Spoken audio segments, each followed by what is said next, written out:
Hashamaar kafuunee akkam jirtan kabajamtoota daawwattoota keenya khurfii teenya arraantana ayyaana Iid Adhaadhaa qophii bashannanaa addaa sababeeffachuudhaan kan waggaa 1442ffaa isin biraan gahaa jirruutti buhaaraa gammadaatii jirtan jenneeti abdanna amma immoo dabareen keessummaa keenya kan ayyaana Iidaati wal qabatee isin biraan geenyurra dhiyaanneeti jirra artistii jaalatamaa hangaftoota keessaa tokko ta'ee fi hojiiwwan aartii hedduu hojjechuudhaan beekamu artist Falmataa Roorroo wajjin turtii taayisuudhaaf gaa wal beellamnee guyyaa Iidaatiin wal agarreeti jirra. Artist Falmataa Roorroodha yeroo dheeraa miidiyaarraa tureeti jira maaliif dhabamee kan jawunis gaaffii takka.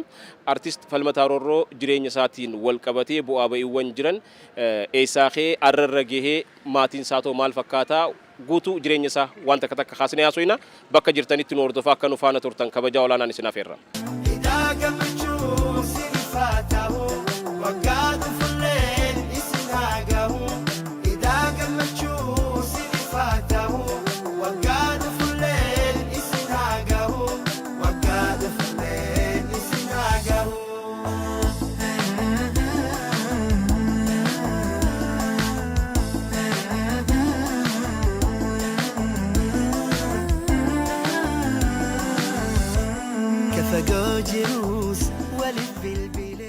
Artist Falmataa Roorroodha guyyaa Iid Adhaa kan waggaa 1442ffaatiin keessummaa ayyaana dirree TVdhaa ta'uudhaan nuuf ayyamtee asitti nuuf argamteeti jirta. Durseetiin si galatoomfachaa Iid Mubaarak. Alhamdulillahi Rabbil Aalamiin. Rabbii tokkicha dhalateen dhalchin uumamtoota guyyaa ayyaana kanaatiin nu ga'e guyyaa ayyaana bara 1442ffaa Iid Adhaatiin nu ga'eef galanni waaraan faaruun guutuun isaafa kaisaati jecha baga guyyaa kanaan isin ga'een jaa isin hundaa'u sirraa jalqabee hawaasa keenya hundaanuu baga guyyaa kanaan isin ga'een jaa. Tolega Falmataa Roorroodha artistoota keenya keessaa isa tokko mee haasawaaf akka nu mijaa'u guyyaanis guyyaa ayyaanaati. Iidni gudhufe Falmataan maal yaadatame iiddisiif maali? Iiddinaaf wallaahi naaf gammachuu guyyaa bashannanaati. Bashannana seera uumaatiin daangeffame. Saniifuu guyyaan kun egaa guyyaa guddaa, guyyaa araaramaa, guyyaa namuu bahaa dhiyaa kaabaa kibbaa addunyaatiif kaabaa takkittiitti fuula deebi'e. Abbaan Rabbiin qabeenyatti kennu hundinuu dhaqee achi ziyaaraa isaa dhaqee achitti rabbii isaa wajjin dirqamarra jiru geggeeffata. Warri gartee Rabbiin dandeettii isaa sadarkaa saniin hin ga'inis akka kiyyaa keetii kun asumatti Iida jennee asumatti dabarfanna jechuudha. Waan silaa jarri achi godhu san asi goona Rabbiin bakkuma san nuu buusa jeetii yaadaan. Mee artistii Falmataa Roorroodha qabxii bareedaa kaastee Iida bafee bareedaan nuuf ibsiteeti jirta. Falmataa Roorroodha Harargee lixaa Asabootitti dhalatee guddate. Mee dhaloota isaatii fi jireenyi isaa ijoollummaa maal fakkaata kana daawwattoota keenyaaf ifan godhe. Gabaabdumatti yeroo hedduu miidiyaa adda addaa irratti dhaloonni wanni ati na gaafatte kun himaatumaan ture. Irra deebi'eetumaan dubbadhaa. Harargee lixaa dur amma aanaa meeshoo ture amma aanaa gumbii bordoddee jedhama. Iddoon dhaloota kiyyaa araddaa anannoo ganda siyaasa Muusaati. Guddinni kiyya magaalaa Horaati. Akkasuma sanirra dabree osoon dargaggummaa qabuutiin yeroodhaan ga'eessa amma dargaggee gartee sadarkaa dabballummaa akka umrii gadaa keenyaatti sadarkaa dabballummaattiin achirraa biyyaa deeme diree dhawaa haga tokko keessa buleetumaan Jabuutii keessummaafdhee haga bara jahaa tokko keessa taa'e jijjiirama bara 83 wajjin biyya deeme jechuudha. Achi hojii aartii illee dura magaalaa Jabuutiitti eegale. Hojii aartii wanni itti na eegalchiise maali kan jiru gaafiin jiraachuu mala wanni itti eegale ani wanni barbaada bakka san dhaqeef gaafas faana adeemsa qabsoo hordofaatiin dhaqeche. Faana adeemsa qabsoo hoggaan achi qabsaa'otaatiin hordofee dhaqee hoggaan dhaqee achumattiin harkadhee milkaa'e isaan milkooyinaan isaanittiin hiriire eegaan isaanii hiriire qabsoo keessatti gaheen tiyya maali jechuun if gaafadhe. Maali jechuun hoggaan if gaafadhe karaa artiitiin ta'uudhaan harkadhe jechuun if keessatti. Roga kanaan hawaasa keenya dammaysee waan inni hin beekne hubachiisee qabsoo cinaa dhaabbadhee qabsoodhaafis hangaan danda'u gumaacha kiyya karaa artiidhaatiin hin kenna jeetiin akkasitti isaanii hiriiree isaa wajjin ture. Jijjiirama mootummaa dargiidhaa kan kufeen egaa bara 83 biyyatti dachaanee siin jedha. Gaaffii silaa gaafannu asuma keessa nu deebisteeti jirta. Falmataan aartii akkamitti jalqabee haja'u? Falmataan artistoota hundarra wantoota adda isa taasisu keessaa qaama miidhamaa ta'us keessattuu agartuu wajji wal qabate namoonni hedduun falmataan dandeettii aartii qabu ni ajaa'ibsiifata. Tari haalli dhukkubni ijaa asitti dhufe kun yookaan qaroon tun uumama dhalootaan immoo guyyaa keessaa dhufte. Fayyaalessummaan dhaladhe guyyaa keessa akkuma tasaa balaa waaqaatiin tana dhuftu taate. Na dhufnaan illee akka laydaa wahiitti qaama kanaan dhibdee wahii natti dhufte kumaan bobba'ee galeen sababaa sanii xiqqooniin ciisee abbaan kiyya fuudhee haakima isbitaala ciroo na ciibse. Isbitaala ciroo lakkumaan ciisaa deemuun lakka dhibdeen qaamarraa na deemtuun ijarra waan adeebaa adeeman lakkaan xiqqoon jechuudha. Achitti qaroon tiyya kadhaamtu taate. Ijoollummaadhaati yeroo bara 11 moo 10 moo 12 tooruma kana jidduudha. Haala kanaati. Falmataan haala artiitti eegalee faana qabsootiin wal qabsiistee nuuf ibsiteeti jirta. Artiin tun akkas keessa turte. Akkamii hubachuu dandeesse? Sirboota dhaggeeffachaa turte moo namni fakkeenya siif ta'e gara hojii artii kana akka dhuftu si taasise eenyume? Waan gaarii na gaafatte. Gahee tana rabbiin namaa kenna uumamaani. Uumama si keessa jiruuti maal jette warra keenya qooshaan tarushii qabduu baay'anii bara. Wahuma na keessa jiru warreen fakkii godhadhee na kaasuu danda'e jechuun maaliif bishaan ciisu bishaan yaa'uutu ciisu kaasan jenne. Akkasuma ijoollummaatti irratti fakkeenyaaf amma akka sirna gadaatti ijoolleen ta'e daa'imummaa dhalaalti Oromoon beeytee namni kun waan inni taphatu. Ijoollee yeroo qayeetti taphatu yeroo ijoollummaa namuu waan fedhee taphatu qaba. Ijoolleen nuti yeroo san dhalootaaf ijoollee baadiyyaa waan taaneef egaa namuu waan keessa jiruun taphataa beeyte. Ijoolleen boca wahii dhoqqeerraa mukarraa gaalaaloon tolchiteeti namuu kanaan hedduun kanaan taphataa beeyte. Kaan mana jaara kaan kun ijaarre beeyte. Gahee nama Oromoon asuma keessa laalti namni kun kaan lafa qotaa. Gahee namni kun hoggaa guddatu itti dhufuu taa'u Oromoon achi keessa laalti beeyte. Saniifuu tan kanarraa ka'e ani ijoollummaatti jettu wanni ani ittiin taphadhu raadiyoo na tolchu. Ijoollee na bira yaateetiin ijoollee fi raadiyoo na tolcha. Ijoollee fi raadiyoo na tolcha. Kaan dabalataa makiinaa fa'aan tolcha mukaa fi horofarraa dhoqqeerraa. Makiinaan waan an tolchuun ijoollee warri akka fedhii kiyyaa qaban hundinuu natti dhufaniiti aanaa tolchaa fi ijoollummattuu ani raadiyoo na wajjin dhaladhe jeetii yaada beekte. Anuma keessa dhalate adeemsaan dhufee egaa hoggaadhaan warreen na dura artiidhaan gartee wanni bu'uura ta'an akka Alii Birraa, akka Adam Haaruun, akka Alii Shabboo, akka Kadiir Sa'id hoggaan hordofu ifuma keessatti arkee anis akka isaanii kana ta'uun hin danda'a. Laal waan duraan na keessa jirtuuf beeyte abari maal janiin banzeela bartikkuma ibidda cinaa baasanii akkasii wal qabsiifte jechuudha. Haala akkasiitiin warri fakkii naatee sabamuu naatee jechuu barbaadeeti. Isaanirra laalladheen yoon hojjedhe immoo isaan kan laalladhee kaniin hojjedhe immoo daangaan godheefanii hujuma tanaawu maaliifin daangeessee dhimmini itti ba'uu deemu dhimma qabsoo qofa. Dhimma qabsoo qofa. Qabsoo jalqabne tanaan jijjiiramni dhufnaan ani niin jijjiira jeetiin duraanuu wanni qaba. Beeyte garuu gaa artiin nama keessa jirtu naman dhiiftu. Hin dhiistu beeyte Muuziqaan jijjiirame malee ammas aartii irraan jijjiiramne gartee falmataan aartii dhaabee warra juufaa jira beekte. Muuziqaan dhaabe malee aartiin dhaabne isfaaltiin bal'iseef jeetiin.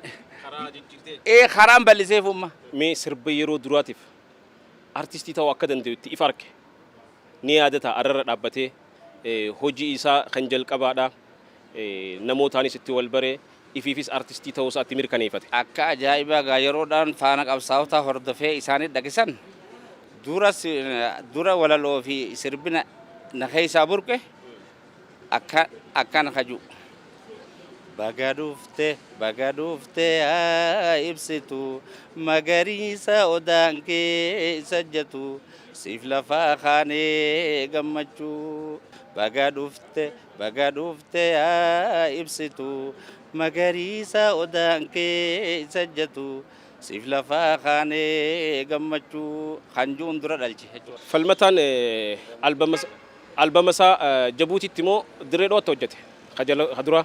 Sirbiniin amma duratti iflaale kuni kan albaama malee dalagame maal jettaniin gaa sirba qeenteedha. Ati garuu hedduudha. Ati hamma albaama lamaanita akkanuma sirbameeti gaa faana qabsaa'otaa irra deema jechuudha. Faana qabsaa'otaa irra ergame malee biyya keessa hin ergamu. Hawaasnis garuma qabsaa'otaatiin arkachuu danda'a jechuudha gaafasiif. Albaama duraa kaniin biyya ol dhufe baase bara 85 akka lakkoofsa biyyattiitti sanii albaamni jalqabaa maal ja'a gamnaa hayyuun himanii yoom kuusatanii yaa qallaate kopheen ceehan ja'anii gamtaan sossoohaa booddeen isheen hoytanii kan jiru albaama jalqabaati. Kabajamtoota daawwattoota keenya sagantaan keenya gaa akkuma itti dhufee jira artiist Falmataa Roorroo wajjin turtii taasisaa kan jirru jireenya aartii isaa jalqabarraa kaasnee gaa tuttuqaati jirra ammas akka nu faana turtan kabajaa olaanaan isinaaf irra ayyaanni Iid Adhaa bakka jirtanitti ayyaana gammachuu fi bashannana akka isiniif ta'u hawwina. Sagantaa keenyatti gaa as deebineeti jirra Falmataa kaaseeta keessa shanan qaama miiraa wajjin wal qabsistee sirba sirbitee jira. Qaamni harki kiyya shanan barkoo qaba kajau. Kaaseeta kee lammaffaa ta'u kadura sirriitti yaadadhu. Mee sirba san wajji wal qabsiisitee seenaa sirba sanii waan tokko nuun jedhu. Siifin adda baasa.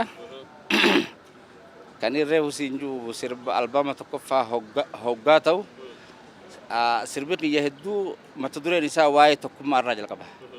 Waa'ee tokkummaa gamtaa qabsoodhaa irraa jalqaba beekte ilaalcheetiin hojjedha. Albaamatti aanu lammaffaa kan dameen harka kiyya shanii qaba barkoo ubaa shanii malee harki kiyya tokko. Dameen harka kiyya shanii qaba barkoo ubaa shanii malee harki kiyya tokko. Maali lama shaniin Oromoon takkuma. Walabummaan godoo hiruun taatu nama bara dhibba caala tan nu taate dirma tanaa yaa Oromoo uddeellaan gabrummaa tanaa yaa saba koo uddeellaan gabrummaa. Bara meeqa baaste haala? Baruma sanitti aanu bara torba bara 87 baase haala akkanaati. Sadaffaa yoona maqaadha jette siifin dhawa.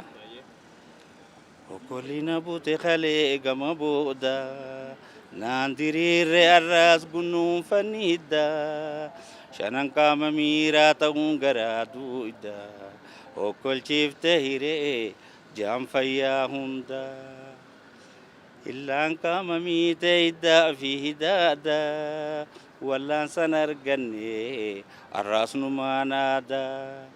Ogeessiniin qabu maadhabe hadoodda illaana hanqifte gayuu galma gadaa. Kan akkana jechaa gaa Falmataan uummata biratti artistummaadhaan baratamee hojiiwwan warraa isaa uummata dammeessan sirboota aadaa fi hawaasummaa wajjin wal qabsiisuudhaan hojjechaa itti fufe. Falmataan walaloof jedaloo ifiif hojjetamoo namoota irraa fudhatamoo akkamii dubbiin tun? Ani jalqaba walaloo ifumaafin jalqabe garuu immoo maali namni walirra ogummaa qaba. Nama fakkii naateetu jira kan inni irraa walaloo bare akkaan duraan gartee ifii hojjetu caalaa akka hojjechuu na barsiisee jira. Eenyu namni sun Ahmadee Haaraa Wajaniiti jira. Inni dhalootaaf warra watarii. Isaatu na hojjete sirba damee harka kiyyaajuu kana. Ite damee harka kiyyaajuu kana isaatu na hojjete akkaan itti hojjedhu namnummaan na barsiisee isa qajeelotti. Eegaan isarraa bare if bira kuteetiin artistoota meeqaafin hojjechaa jira. Hedduufin hojjedhe egaa waan lakkoofsan qabne. Eenyu fa'aa hojjette maqaan dha'uu danda'a. Haala akkasiiti ati gabaabdutti Ahmad Biroo Sheefaa, Abdusalaam fa'aa, Abdii Abraahim fa'aa albaama irraa booda moolaata isa booda tokko wallisullee hin beeku. Albaama barsiisaa barumsaa kaju walaloo aanaa dalagee guututti yadaloo Ali Mahammad Diimaatu hojjete. Haala akkanaatiin egaa namni hedduudha egaa tokko lama miti ammallee eenyu Hamdiyaa fa'a. Nun tuttuqina haju fa'a. Tuttuitanii finnuun kaasina tuqaan dandeenyu. Madaadha qabna haju fa'a hedduudha sirbini. Ka waa'ee dubartii ati nama hedduufin hojjedha garuu amma lakkoofsaan himuu hin danda'u. Haala akkanaati. Sirboota hojjette keessa walaloowwan Maawardi Abdurrahman sirbite amalmaal abaatatiif hojjetteeti sirbii san akka carraa tahee harka Maawardiidhaa sirba bu'ee tokko jira waan joota kan dhagee jireenya jaalalaa ibsu tokkoon isaa qallaa koo moo akkana mata dureensaa gujaaniin dhagee mees walaloo tanaan wal qabsiise wanta kanaan jee. Wanni kun egaa namoota sirbamuus hin beeku. Walalooniin eenyu hamalmaal abaateetiif hojjedhe albaama tokkaan hojjedhe keessa hamma isii sirbitee fi hamma dhiistees addan beeku. Amma Maawardiin sirba isiirraa kana hojjette yoon jee niin sobeen ta'an beekuan. Jiraachuun ni mala jiraachuu dhabuunis ni mala. Garuu amalmaaliif dalaydee fitu. Dalage albaama tokkoon dalage hedduudha. Yaaboo amma yaadadhu yoon dhugaa ture yaadadhu yadaloollee Abdusalaamin itti hojjechiise yaadadhu maan sirba san. Falmataan artistoota biraa wajjin walitti dhiheenyi qabu maalimee artistoota biraa wajjin hariiroon ati qabdu akkam fakkaata? Hariiroon tiyya akkuma artistoota birooti. Wasaniin addaa waan hin qabu yoo jiraattee egaa ani hedduu bakkaan jiru raayis hedduun deemu. Walitti dhufeenyi walalumaa fi walaluma isaanii hojjechuudha. Wanni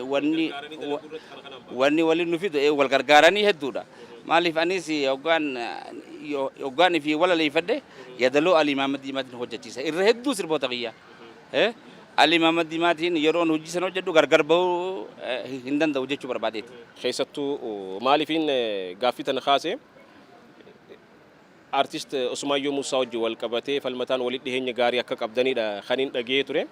Keessattuu artist Usmaayyoo Muusaa gaa artistoota qabsoo Oromoo keessatti gumaacha olaanaa gumaachan hanga lubbuu isaaniitti wareegan keessaa isa tokko akka ta'e ni beekama. Sirboota lama hojjetee osoo albaman xumuriin dhiisee wareegame san booda atii fi waahillan kee waliin taatanii albama san xumurtanii maatii isaatiif gumaachitanii waan jiru tokkoon dhage. Maal jette dubbii tanarratti? Seenaa waan gaarii na yaadachiifte walitti dhufeenyi Usmaayyoo Muusaatii fi ana gartee wanni naa fi isa jidduu jiru akkuma qamisaa fi abbaati. Yoon jee soban ta'u Usmaayyoo Muusaa hedduun jaaladha. Innis hedduu nama kabaju hedduu nama qabsooti adeemsi isaatii fi jireenyi isaa hedduu namaan waliin faalleessine jechuu kiyya naa fi inni garaagarummaatti addaan qabnu hedduun qabnu maaliif waa'ee qabsoo keessatti lakkuudha jeetiin fudhadha. Lakkuu ni beeytaami. Akkasii akkuma atuu baantuu dhugaadha sirboota lamaan inni odoo wanni irra oolchin du'ee ifitti idaaneeti akkuma ati jetti san goonee jirra. Saniifuu gaammee albaama san maal akka juyaa boo يابو أما الرايم أنا في الإمام الديماتي في حمدية إبراهيمي هجته إيه كان جوا يرسي فا مال جسر بيجي تكو سرنا واي تكو مرتي سر بنجرة سرني هي الدمى يون تكو باي سي في دمله هي الدعابو سمو سني أز دولة ميجا سمو خيسة دولة جرا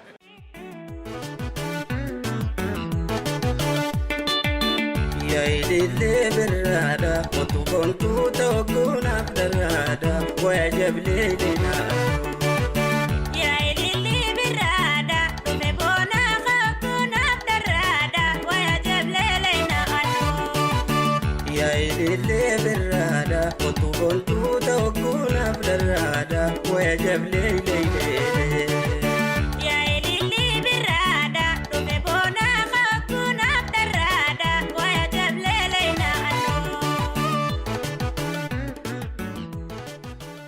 فالمتان خيستو ألبما سا أفرفا تهو شنفا يددو تورا برا خد سجل تمي سدي جدو أكنا به وجه والكبتي بو أبي وان هدوتو إذا كنا ميتوري وان جون دقي توري خيستو سربوت خان وجه والكبتي هدمو في خونكونيس سر جاء كتوري أودي فديتين جرا حالي وقتي سنتوري مال فكادمي حالي وقتي سنتوري كا أما يو خيادن نتاتي أكبر هني بانو أمانجيني جتشو كمنا لا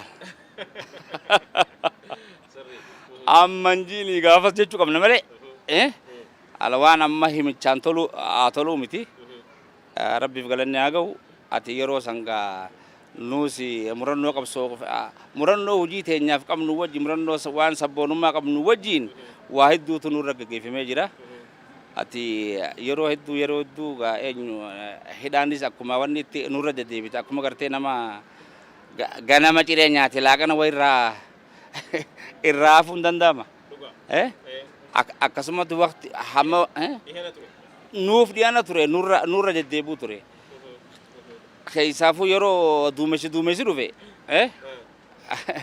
kamar bada munu majeti fulon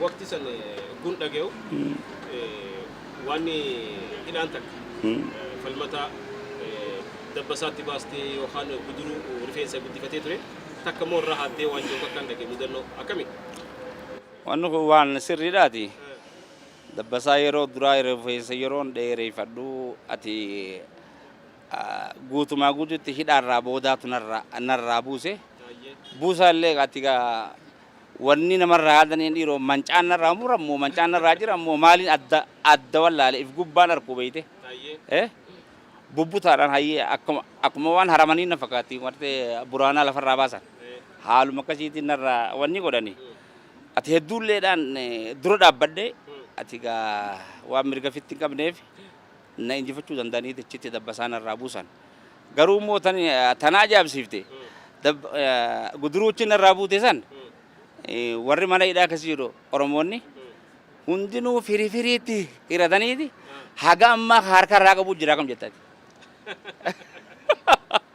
yaadannoo lafa bu'uun qabdu jedhanii waan nama ajaa'ibsiisu akarshallee dirree dhawaati haala akkasiiti.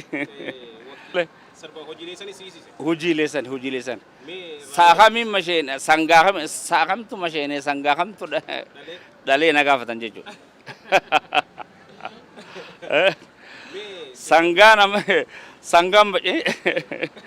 sangaan masheene korojoo saamamteen jeen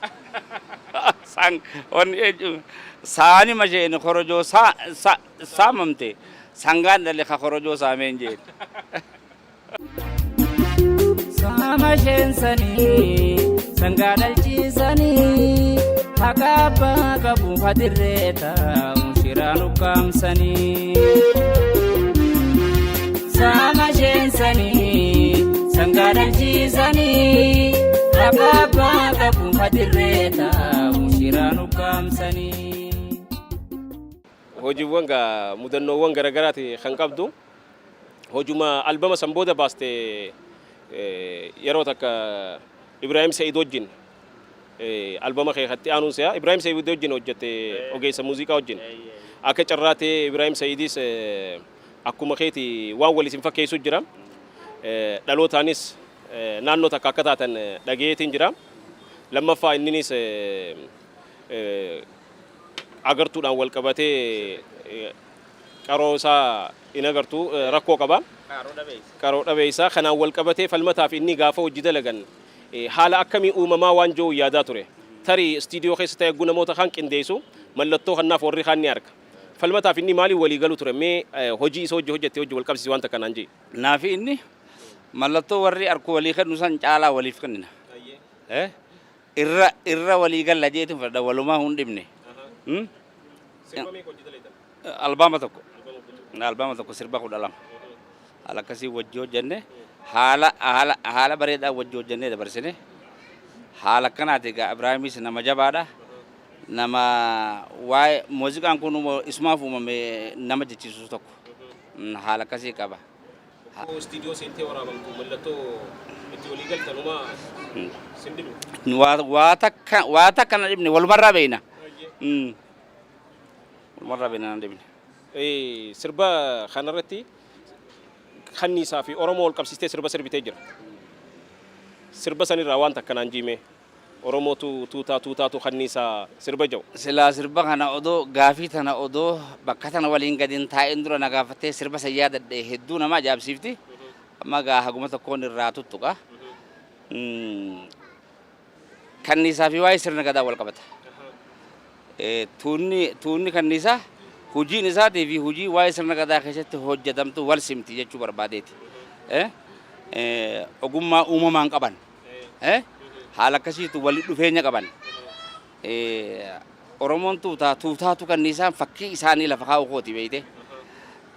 Deebee ammaas waa'een inni irratti dalagame Oromiyaan akka jirtutti magariisa. Daraaraan kanniisaa Oromiyaa jira. Daraaraa keenya haguuramu malee gaaguura bakka dhabeela. Kanniisni kun bakka tamii dammeessa. Eenyu daa'ima kana nyaata faanasaa hordofuufiin kunoo faana kaaba galchee dubbisni irraa se'e jechuu barbaadeeti.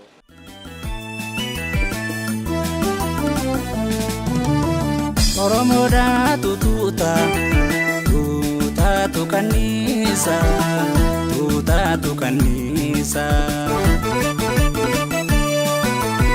galii Oromoo duumurisa gabbisa har'a eenyuuf geessa nadhii damma isaa.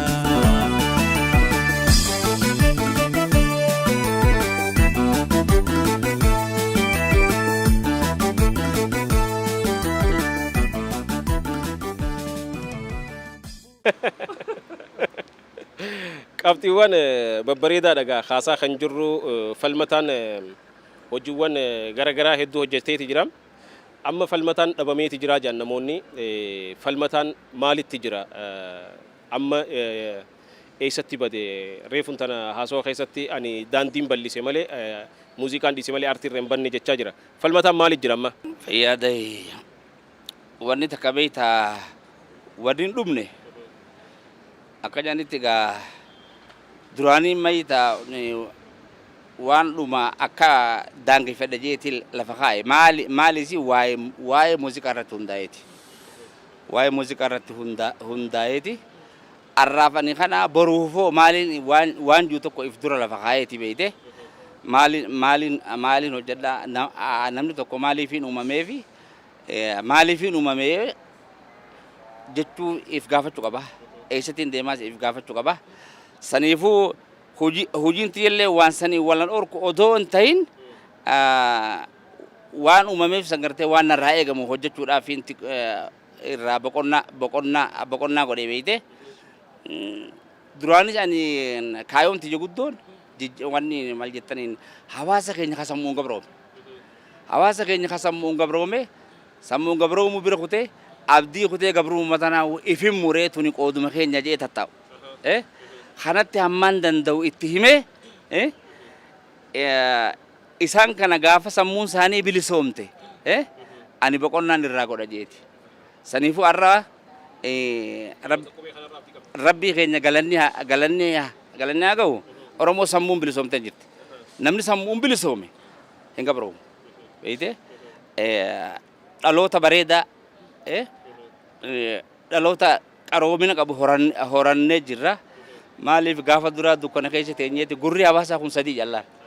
Tokko gurra qaa'u, tokko gurra gara qaa'u jaan, tokko gurra qalbii qaa'u jaan.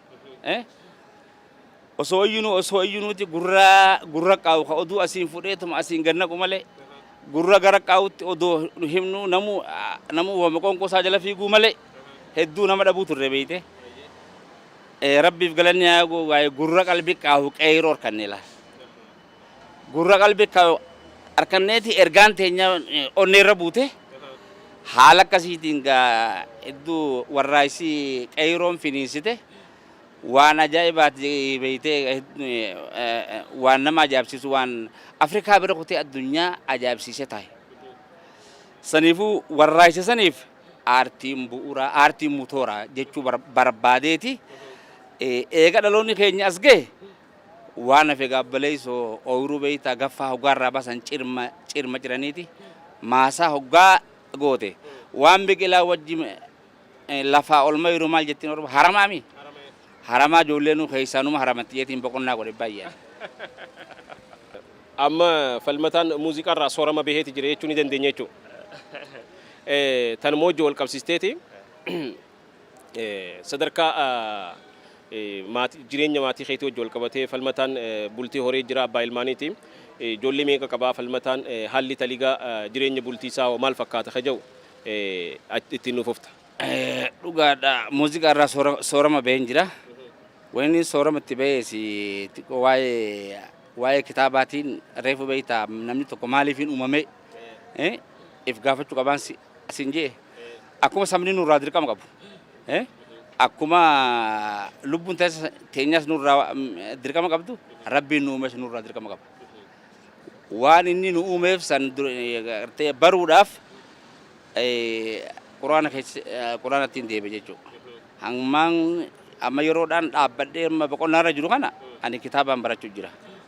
Quraana baradheetiin matni isaa quraana haffazee fixee tafsiirallee ati hoggu torba kanarra deebi'ee amma ati hadiisa haga lama akkanaa takka dha'e riyaadaa fi haga buluukaa keeysaan jira. Yoo rabbi egaa maaliif dirqama rabbiin irraa eeggatuus as keessa bahuudhaaf dirqama sabaa bahee jee haala akkasiiti gaayii tana keessaan jira jechuu barbaadeeti. Waa'ee jireenya maatii tootii warraa waan ni nagaafatte lubbuu namuma abbuma uumee soora jeetiin isumatti hin dhiise. Isumatti hin dhiise sababaan duraan cinaa fi fiigullee gaa ansi cinaa fiiguu dhiise waaqa gandii kun hadiyyoomin jee isumatti hin himiyan. Namoonni yeroo hedduu dubbatan dhiira jabaa duuba dubartiin jabduun akka jirtu himama. Falmataas haadha manaa isaatu jabduudha. Haadha manaa jabduutu duubarra jira. Keessattuu isii wajjin wantoota hedduu gargaartii jireenya hanga tokko isiitu irraa salphisee waan jiru odeeffadheetu jire. Inumaa sirba tokko hunda akka sirbiteefis dhageetiin ture. Mee waa'ee haadha mana keetii waan takka nuun jee. Waan irraanfachuu hin taane waan bira kutuu hin taane na yaadachiiftee galatoomii ati. Dhugaadha nama keessaas namaa jira jaan akkuma mana keessa manni jiru. Dhugaadha haati warra kiyyaa hedduu nama cimaadha. Yeroo dheertuun ammaan tana bu'aa bahii qabsoodhaa keessa dheeressin achi as kaafnee haasawaa dhufne kana hunda bu'aa bahii tana isiin goblaa bitaatii miti mirgaa naa taatee nama na tarkaanfachiise jechuu barbaade. Waa'ee qabsoo keessattis waa'ee jireenya manaa keessattis waa'ee guddisaa maatii keessattis naaf harka mirgaa goblaa mirgaa taateeti ani isiif yoom bitaa ta'u haala akkasiiti.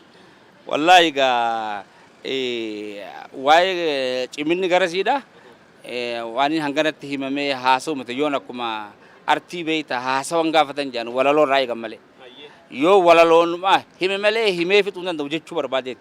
Mee walaloonis ta'e wooma feetiin galateeffadhu hawaatee haadha manaa wooma barbaaddeenu mee waan takka galateeffadhu.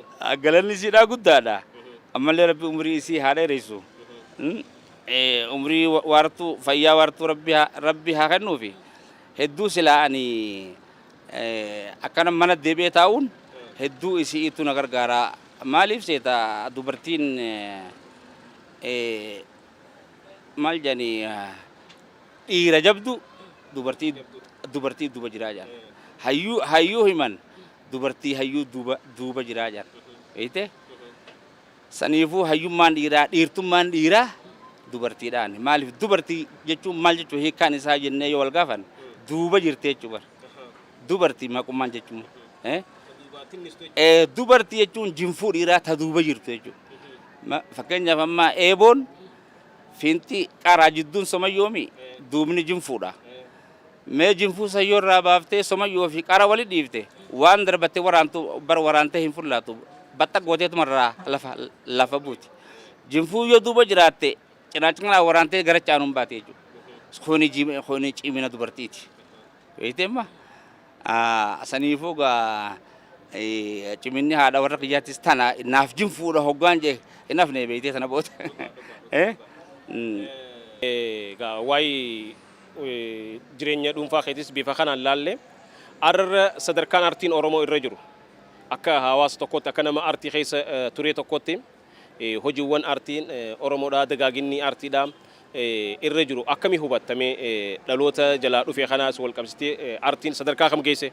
Ta'ammaa sanan dubbanneen dura artiin maali kan jiru irraa haasa'uu barbaade xiqqoo.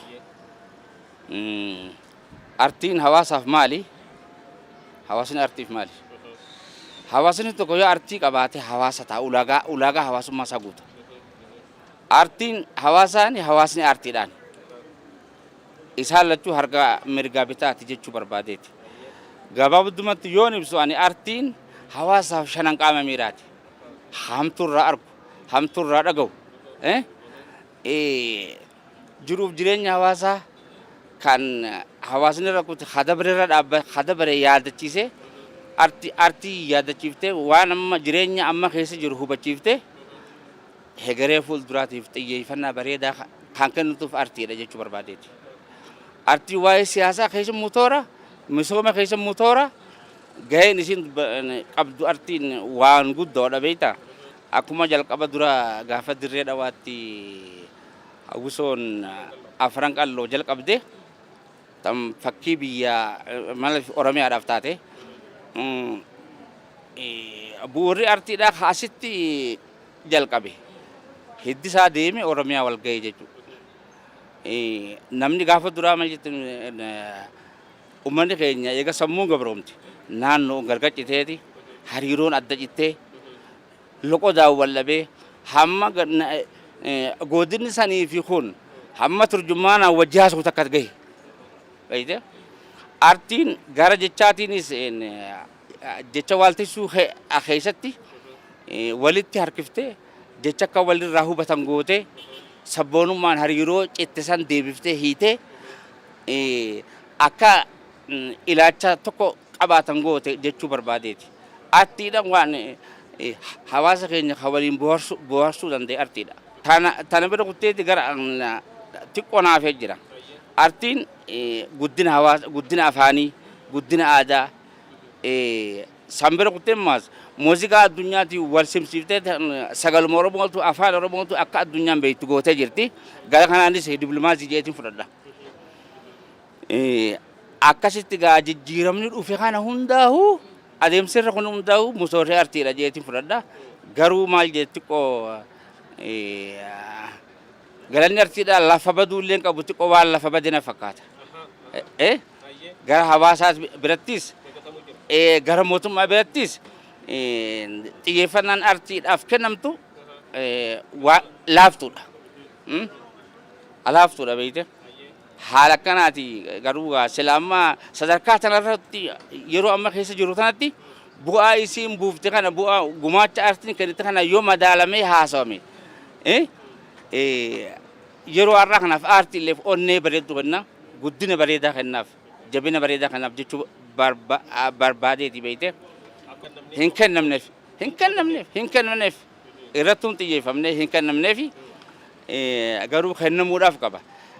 Rabbiif galanni haa ga'u ijoolleen nu booda lafaa kaata ijoolleen nuti horanne artiidhaan hedduu ijoollee hedduu ijoollee artii keessatti cimina bareedaa qabdu ijoollee yeroo gartee qaroominaa wajjin wal simatte nurra artiidhaaf nurra hawaasaaf roga artiitiin bu'aa buuftii je'eetii yaada. Garuu taniin biran kun xiyyeeffannaan kennamuuf qaba jeetiin. Kabajamtoota daawwattoota keenya egaa sagantaan keenya akkuma itti dhufeetti jira. Fuulleen isaa qabnus toora xumuraatti miilaachi waan laataa jiruuf guyyaa ayyaana irratti argamna, Arafaa irratti argamna. Namootaan bagattiin isin gee warri jechuun ni barbaadu yoo jiraate achumaanis dhaamsa boodaa yoo qabaatteen carraa si kan artiist Falmataa. Galatoomii carraa naa kennuu keetiif duraan dursee Rabbiin iida tanaan nu ga'e haa galatoomuun jaa. Galanni waaraan faaruun guutuun mootii uumaa uumamtootaatiif haa ta'u baga guyyaa kanaan isin geenja ummata islaamaa hundaaf ummata oromoo hundaaf ummata addunyaa hundaaf baga guyyaa guddaa kanaan isin geenja maatii tiyyaan ollaa kiyyaan saba kiyyaan akkasumatti gaa biyyatiyya guutuudhaan baga tanaan isin ga'ee qayroo fi qarree hundaa'u iidammoo iida bashannanaa ta gammachuu isinii haa taatu gammachuu daangaan dabarre bashannana daangaan dabarre kan hundilee isineen akka innuun isiniidhaama galatooma bagattiin isin gahe. Artiist Falmataa Roorroodhaagaa guyyaa ayyaana Iida Adahaatiin yeroo keerraa qooddee daawwattoota televezyiina Dirree Dhawaatiif asitti nuuf argamtee ibsa bal'aa nuuf kennite guddiseetiin si galatoomfadhaa warra baranaa kan baree garee sin jeetiin jira galatoome. Galatoome. Kabajamtoota daawwattoota keenya akkuma hordofaa turtan qophii bashannana addaa ayyaana Iida Adahaatiif artiist Falmataa Roorroo wajjin keessummaa ayyaanaa taasifachuudhaan turtiin taasisne egaa tan hanga ammaa hordofaa turtan kana fakkaataa hurfiin keenya kan hafe kan itti fufutaa an gama kiyyaan kanumaaniin walii galchuudhaan gargar galla televezyiina Dirree Dhawaa wajjin turtii gaarii isiniin jecha Iid Mubaarak warra baranaa kan baree garee.